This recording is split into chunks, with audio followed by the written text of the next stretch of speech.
Página 15 de 402. Serie Siglo XXI, Historia Universal. El Imperio Chino, por Herbert Franke y Rolf Trauzetel, 1973. Capítulo 1. Los comienzos de la cultura china. 1.2. La época plenamente histórica. A. La dinastía Shang. A partir del periodo dinástico Shang se unen a las tradiciones histórico-literarias los hallazgos arqueológicos. Esta dinastía se conoce también por el nombre de una de sus ciudades residenciales, Yin. Según la cronología ortodoxa, los Shang reinaron desde el año 1766 al 1122 a.C., según otra cronología, la de los llamados Anales de Bambú, desde el año 1523 hasta el 1028 a.C. Todavía no han podido establecerse las fechas reales con exactitud, si bien ciertos datos nos hacen pensar que la época Shang finalizó más bien en el siglo XI y no en el siglo a.C. El periodo de los Shang coincide con los comienzos de la alta cultura en China. Por entonces ya se conocía la fundición del bronce, el caballo y el carro de guerra, las ciudades amuralladas y un sistema de gobierno considerablemente desarrollado. El paso aparentemente repentino del Pacífico neolítico, con poblaciones aldeanas independientes sin ninguna clasificación importante en clases a una época de Estado, está suscitando gran cantidad de problemas. La historicidad de los Shang, confirmada por las excavaciones arqueológicas, y su cronología, que con todas las incertidumbres existentes es particularmente veraz en lo que se refiere a la segunda mitad del segundo milenio antes de Cristo, demuestran que la formación de una alta cultura china tuvo lugar en una época relativamente tardía, pues no hay duda de que los portadores de la cultura Shang eran chinos. Entre las altas culturas del mundo antiguo, la de China es la más reciente. Ahora bien, ¿es autóctona? Es decir, ¿se formó sin que le sirvieran de modelo y la estimularan las culturas más antiguas de Asia Occidental? No puede plantearse esta pregunta sin suscitar al mismo tiempo otra cuestión, la de si no existían una serie de estímulos procedentes de Asia Occidental ya en época prehistórica, es decir, en la cultura china de cerámica multicolor de Yan Shao, problema que la arqueología aún no ha logrado resolver con plena nitidez. Contestar negativamente a esta pregunta significa, sin embargo, admitir el descubrimiento independiente por completo de los centros culturales del Antiguo Oriente, de bienes culturales, como la fundición del bronce y la escritura. Sin embargo, parece indicar lo contrario el distanciamiento temporal relativamente grande entre las antiguas culturas china y oriental. Tampoco parece que haya que aceptar necesariamente que la invención de elementos culturales tan fundamentales como la extracción y elaboración del bronce haya sido tan elemental como para contarse entre las ideas elementales del desarrollo humano en general. Ahora bien, la tradición vernácula de los chinos no conoce ningún movimiento migratorio, ni de los antepasados de los chinos ni de extranjeros que hubiesen podido establecerse en las tierras bajas de la China septentrional, región donde vino a formarse la alta cultura china. Así pues, nada ha quedado en la tradición que se refiera a una posible migración habida en tiempos remotos, si bien es cierto que los estímulos externos no tienen por qué reflejarse necesariamente en forma de migración. La cuestión de la formación de la alta cultura china ha preocupado en los últimos decenios a gran cantidad de científicos de Oriente y Occidente. La escuela de K.A. Wittfogel considera que las primeras formas de gobierno, tanto en Oriente como en Occidente, se debieron a la necesidad de regular las aguas, tanto por medio de diques, cuando se trataba de ganar tierra cultivable y seca, como por regadío permanentemente en los sectores semiáridos, teoría hidráulica. Naturalmente, esta teoría puede esclarecer únicamente el surgimiento de formas estatales, pero no, en cambio, el cuño particular de la cultura china ni la aparición repentina de la escritura, el bronce, el caballo y el carro en la China del segundo milenio antes de Cristo. A W. Everard se debe una teoría muy compleja, basada en un ingenioso método de interpretación de los textos. Toma como punto de partida la enorme variedad que, desde tiempos remotos, y en parte hasta la actualidad, Ha existido siempre en China, no solo de fórmulas económicas, sino también de costumbres locales, ideas religiosas y formas de propiedad, y a la relativa uniformidad de la cultura de la clase superior de toda China contrapone esa gran diversidad regional en otras esferas. W. Everard establece en el tercer milenio a.C. 8 culturas locales prehistóricas. Las enumeramos a continuación para mostrar hasta qué punto son diversas las formas de vida existentes en el territorio chino de entonces. Muchos de los elementos característicos de las distintas culturas locales se encontraban, o se encuentran, solo entre aborígenes no chinos, especialmente en China meridional. Según Everard, pues, pueden distinguirse. 1. Cultura del nordeste, en la zona de Opei, Shantung, Manchuria meridional. Características: cazadores, agricultura primitiva, cría de cerdos, alfarería tosca. Frototunguses. 2. Cultura del norte, en la zona de Shanxi, Yeol. Características: inicialmente cazadores, más tarde pastores nómadas, cría de ganado vacuno. Frotomongoles. 3. Cultura del noroeste, en las llanuras de Shenxi y Gansu. Características: pastores, crianza de caballos, agricultura subsidiaria, trigo, mijo. Frototurcos. 4. Cultura del oeste, en las tierras montañosas de Shenxi y Gansu. Características: pastores de ovejas. Frototibetanos. 5. Cultura liao. Cazadores primitivos. Frotoaustroasiáticos.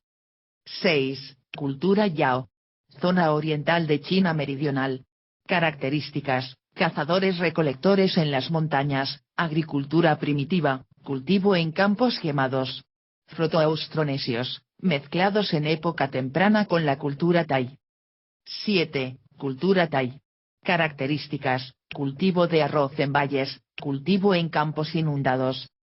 8. Cultura Yue, cultura de las costas, mezcla de elementos de las culturas Yao y Tai, igualmente austronesios primitivos. Características: navegantes fluviales y marítimos, tatuaje y otros elementos. Naturalmente, esta sinopsis tan solo sirve para destacar los elementos principales de estos complejos grupos culturales que destaca W. Everard.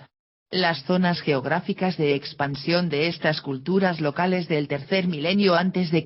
entran en contacto entre sí aproximadamente en la cuenca del Huanghe, es decir, precisamente en la zona en donde encontramos la alta cultura china de la época Shang. W. Everard concluye diciendo que es en la zona de contacto de todas estas culturas, y justamente gracias a estos contactos, donde se había formado la alta cultura de China. Contra esta teoría se han pronunciado diversos científicos, oponiéndose a ella de forma más contundente J. Prusek.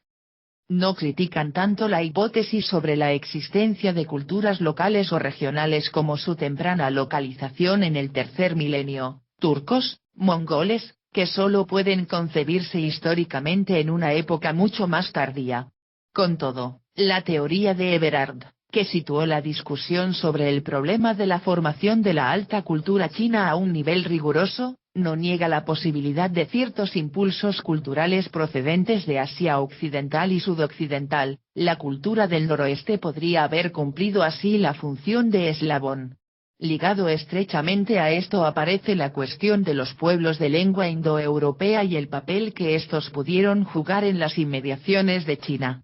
Se les ha venido considerando principalmente como intermediarios de la cría caballar y el carro de combate. En efecto, el carro ligero con ruedas radiales aparece, tanto en Europa como en Asia sudoccidental, en el segundo milenio a.C.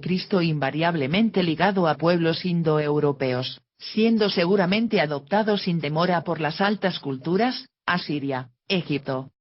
El papel de intermediarios jugado por pueblos indoeuropeos en dirección a Oriente puede también apoyarse en la hipótesis según la cual el término chino que designa al caballo, ma, que pasó más tarde, a partir del chino, a otras lenguas sino-tibetanas, está emparentado con la palabra que aún se conserva en alemán de mare, inglés, mare, y que también aparece en otros pueblos asiáticos, mongol, morin.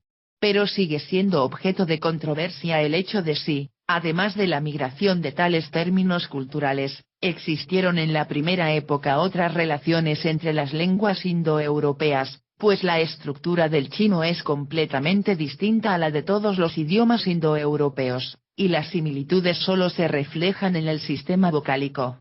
En cualquier caso, es mucho más verosímil la adopción del caballo y del carro a partir de Asia sudoccidental que una invención independiente del carro y de la doma del caballo en China. El hecho de que esta adopción se produjera en China en época relativamente tardía parece haber influido incluso sobre la tradición en el propio país. En las listas de inventos y héroes de la cultura china, la cría de caballos y ganado vacuno se ha fechado a partir de la época San, sin referencia alguna a legendarios emperadores, lo cual constituye un ejemplo de que, en ciertos casos, la verdad histórica coincide con la tradición vernácula. Sin embargo, ninguna fuente indica que el caballo y el carro llegaran a China desde el exterior, en la época histórica de la alta cultura china, desde el siglo IV a.C. hasta la época Han, parecía completamente imposible que cualquier bien cultural no se hubiese desarrollado en forma perfectamente autónoma en el seno de su propia cultura. Por lo demás, hay que añadir todavía al problema de los indoeuropeos el hecho de que en el primer milenio antes de Cristo, en las inmediaciones de China, concretamente en el territorio de la actual provincia de Gansu, vivía el pueblo indoeuropeo de los Yuezhi, estando documentada su presencia allí desde el siglo IV, e incluso desde el V antes de Cristo. Es en este pueblo en el que hemos de ver a los más antiguos portadores de la lengua llamada tocárica. Esta se ha conservado en los dialectos gracias a restos de manuscritos procedentes de Turquestán Oriental, cuya fecha debe considerarse de mediados del primer milenio después de Cristo, y en parte incluso anterior. Se trata de una lengua kentum, y por tanto se diferencia fundamentalmente de las lenguas iránicas, originarias de regiones más occidentales y pertenecientes todas al grupo Satem. Aún no disponemos de testimonios arqueológicos sobre las posibles relaciones de entonces entre Asia sudoccidental y China, de modo que no es posible demostrar en detalle las irradiaciones de las culturas del cercano Oriente hacia el este. Gran cantidad de datos nos hacen pensar que estos contactos no se debieron a ataques de conquista, sino que se propagaron por la difusión cultural y la emulación. De otro modo, no podría explicarse el que el arte chino en bronce, tal y como se nos presenta en la segunda mitad del segundo milenio antes de Cristo, sea tan diferente al resto de los hallazgos conocidos correspondientes a la Edad del Bronce en Asia Central. Las formas de los bronces Shang no presentan prácticamente ningún paralelo con las realizaciones en bronce de Asia Central y Sudoccidental. Los motivos y su modelación son, desde un principio, inconfundiblemente chinos. Asimismo, la similitud de los caracteres gráficos chinos más antiguos con el nivel pictográfico primitivo de la escritura sumaria no es tan grande como para establecer inferencias directas. En este caso puede explicarse más bien como mera coincidencia debida a la búsqueda y representación de motivos de la naturaleza. Pero tal coincidencia tampoco tiene por qué excluir la posibilidad de un estímulo exógeno a la invención de la escritura. Sí, por ende, la formación de la alta cultura china puede relacionarse, aunque de un modo que aún no es posible establecer exactamente, con el desarrollo que tuvo lugar en otras partes del mundo antiguo. El lejano Oriente parece a su vez, y según el estado actual de nuestros conocimientos, haber influido sobre las civilizaciones del Nuevo Mundo. Las altas culturas antiguas de América, y no solo estas, sino también muchas de las creencias y costumbres de las tribus indígenas, sobre todo de la parte occidental de Norteamérica, presentan sorprendentes paralelismos con la antigua China. Ahora también se han tornado probables las relaciones de parentesco entre los idiomas de Asia Oriental y algunos idiomas indígenas americanos, en especial el atabasco. Se sabe con seguridad que, en el curso de los milenios prehistóricos, varias olas migratorias procedentes de Asia Oriental llegaron a Norteamérica por el estrecho de Bering, comparece Historia Universal siglo XXI, Prehistoria, Paz. 281 ISS. Así, la cultura de la antigua China no parece haber estado completamente aislada, sino ligada a otras áreas culturales de la humanidad a través de contactos y estímulos, afirmación esta que no le resta en absoluto autonomía y valor. Tras estas consideraciones más generales, volvamos a la cultura Shang en China. En muchos aspectos ha podido hacerse comprensible gracias a las excavaciones realizadas en China septentrional durante las últimas décadas. A estas deben añadirse las fuentes literarias. De ellas lo más importante son los 5 capítulos del libro de los escritos, Suqing, que, según parece, se remontan a la época Shang. Conviene, sin embargo, no otorgarles excesiva importancia histórica, presentan con tanta claridad la tendencia moralizante de épocas posteriores, que se les debe considerar como documentos Shang conservados sin modificación alguna. También el libro de los cánticos, Siqing, contiene un capítulo con himnos de los Hanyodas en las que se cantan los orígenes del pueblo Shang. En términos generales, parece difícil que estos textos hayan adquirido su forma actual antes del siglo VIII. Son importantes los anales de los Shang, incorporados al Siqi, de Suma Qian, alrededor del año 100 a.C., ya que ofrecen, junto a una lista de soberanos de la dinastía Shang, algún otro material tomado de textos como el Suqing. A estas fuentes literarias habrá que añadir los datos de los llamados textos de oráculos. En las auguraciones del periodo de los Shang existía la costumbre de arañar los caparazones de las tortugas y algunos huesos, que después se exponían al fuego. Luego se realizaban predicciones basándose en la posición y forma de las grietas resultantes. Los muchos miles de huesos oráculo y caparazones de tortuga descubiertos gracias a las excavaciones permiten deducir qué era lo que preocupaba a los hombres de entonces. Se formulaban preguntas relativas a las ofrendas, a los viajes, las cacerías, las campañas bélicas y los fenómenos atmosféricos. Se preguntaba también sobre las perspectivas de la cosecha o sobre si debía celebrarse o no tal o cual festividad, o incluso si un enfermo sanaría. Descifrar y elaborar estos documentos relativos a una fase temprana de la cultura china ha pasado a ser del dominio casi exclusivo de científicos chinos y japoneses, dado su carácter de filología difícil y altamente especializada. Sus resultados, junto a los hallazgos efectuados en los yacimientos de la época Shang, sobre todo los procedentes de la residencia cercana a la actual Anyang, Honan, nos han permitido elaborar una imagen de la cultura Shang capaz de corregir las informaciones, escasas y teñidas de leyenda, de las fuentes literarias. Sin embargo, también confirmaron algunas cosas. Casi todos los nombres de los soberanos del Siqi aparecieron, igualmente, en los textos de oráculos.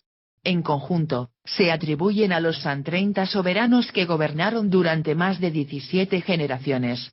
La sucesión de padre a hijo constituía una excepción, la mayoría de las veces era un hermano mayor quien sucedía al soberano muerto.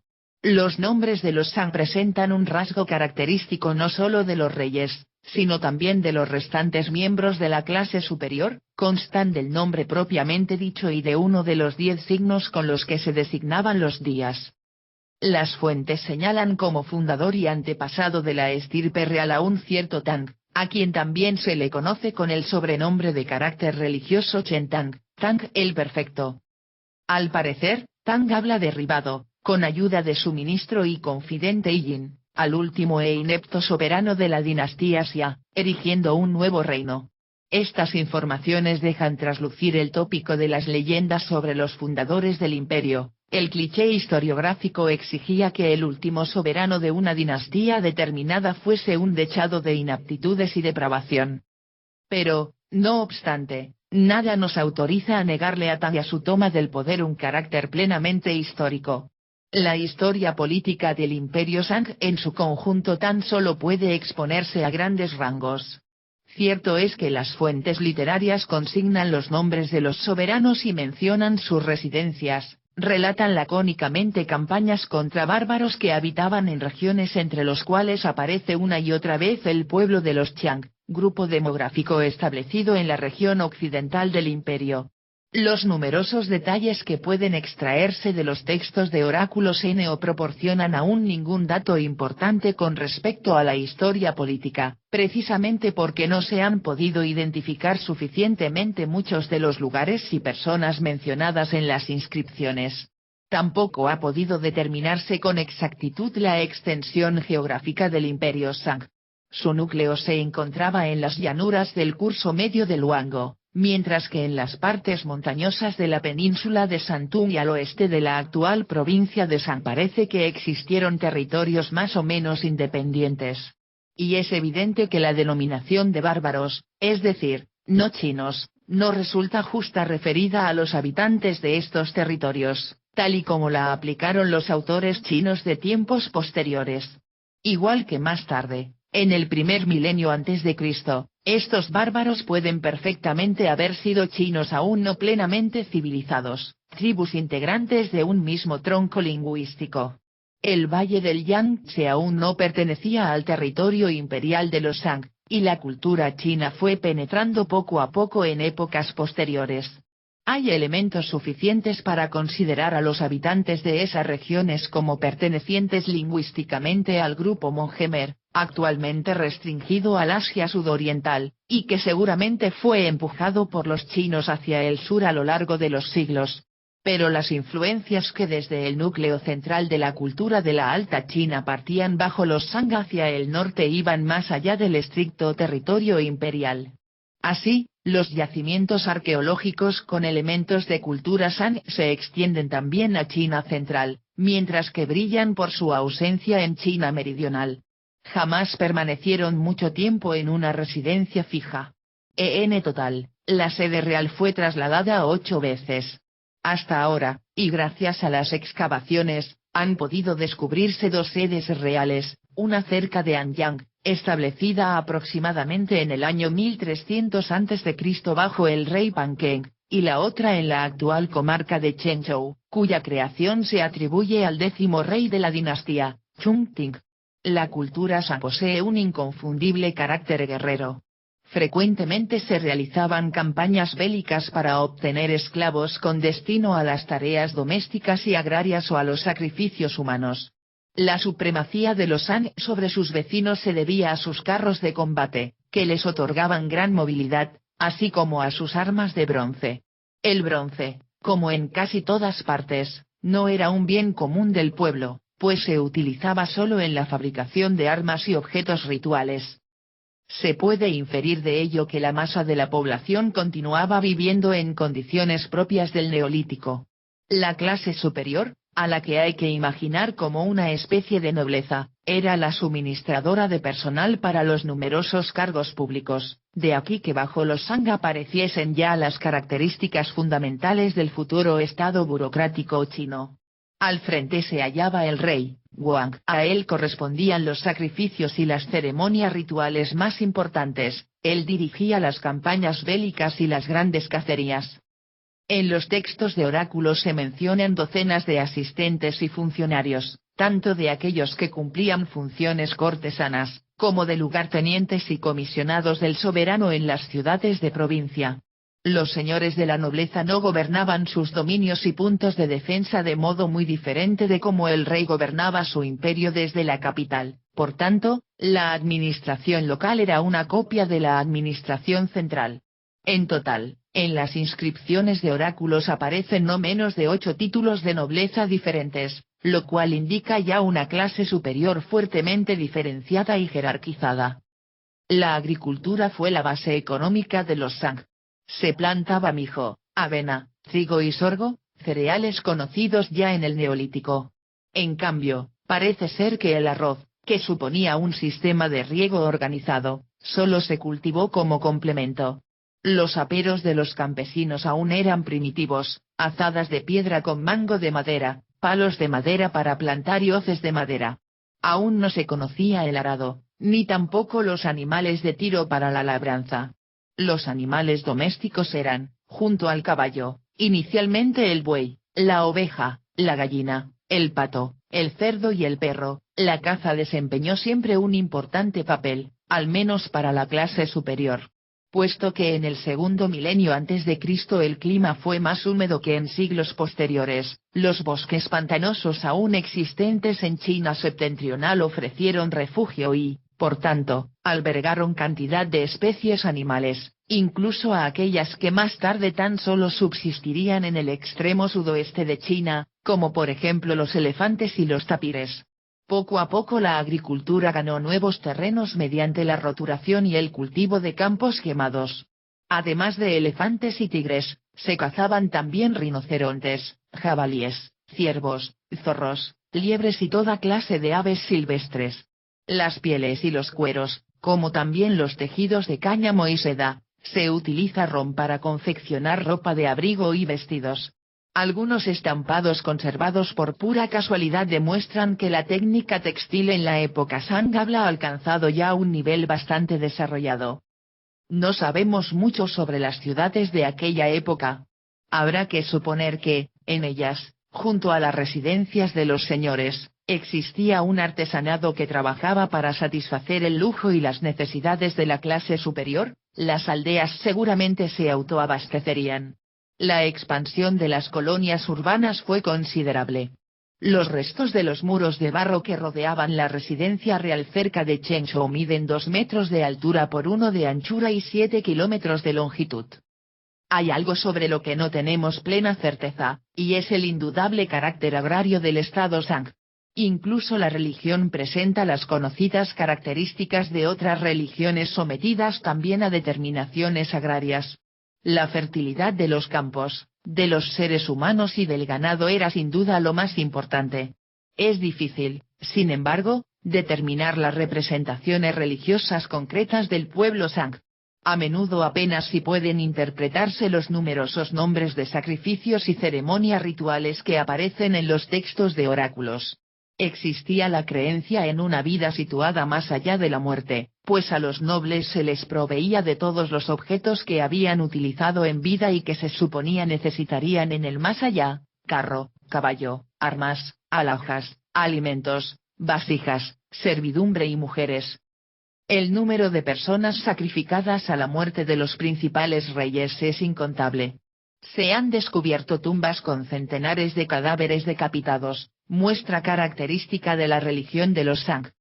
Se creía que los espíritus de los antepasados se convertían en dioses. Podían ofrecer prosperidad o calamidades y exigían, en caso de impartir benevolencia, ofrendas regulares de alimento y bebidas. La denominación del antepasado ya deificado término que más tarde, a partir del siglo III a.C., significa también emperador. Por encima de tantos espíritus de antepasados se encontraba el Shang-Ti, el dios antepasado supremo. Ocupa el lugar preferente en el panteón de los Shang, siendo una especie de dios doméstico de la familia reinante que administraba en primer lugar la prosperidad o desgracia de la casa real y, en consecuencia, la del imperio. Existía además un gran número de deidades naturales y locales que eran, por una parte, fenómenos celestes y atmosféricos, viento, lluvia, sol, luna, estrellas, y por otra, accidentes naturales, montañas y aguas. También están revestidas de carácter religioso las máximas manifestaciones artísticas de los Shang, a saber, sus vasijas de bronce. Tanto ornamentación como forma representan principalmente motivos de animales, cuyo simbolismo resulta difícil de captar, dada la imposibilidad de relacionar las representaciones con lo que sabemos gracias a los textos literarios, pues estos datan de periodos mucho más tardíos. Únicamente por la vía de la iconografía comparativa puede intentarse descifrar este simbolismo, que aparentemente giraba en torno de la idea de renacimiento y renovación. Los elementos orgiásticos y mágicos se encuentran también entre los rasgos fundamentales de la religiosidad Shang. La magia se manifiesta en las construcciones. Casi todas las viviendas descubiertas gracias a las excavaciones presentan víctimas, ya sean animales o seres humanos, en sus cimientos.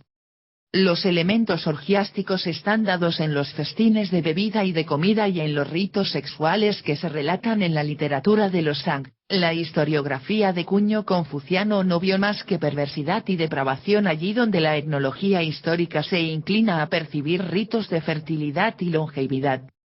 Los chamanos, tanto hombres como mujeres, desempeñaron también un importante papel en la religión Shang. Su misión consistía en expulsar a los demonios de las enfermedades, exorcizar a espíritus y muertos, y ante todo solicitar del cielo la necesaria lluvia mediante procedimientos mágicos. No en balde el resultado de la cosecha dependía de la llegada oportuna del monzón. Por tanto, había que conseguir el alivio de la lluvia a cualquier precio, fuese o no mortificante, como por ejemplo la exposición que de su cuerpo hacía el chamano al ardiente sol estival. Entre todas estas técnicas de los chamanos, la música y la danza ocuparon un lugar de importancia y se practicaban hasta el agotamiento total y la entrada en trance.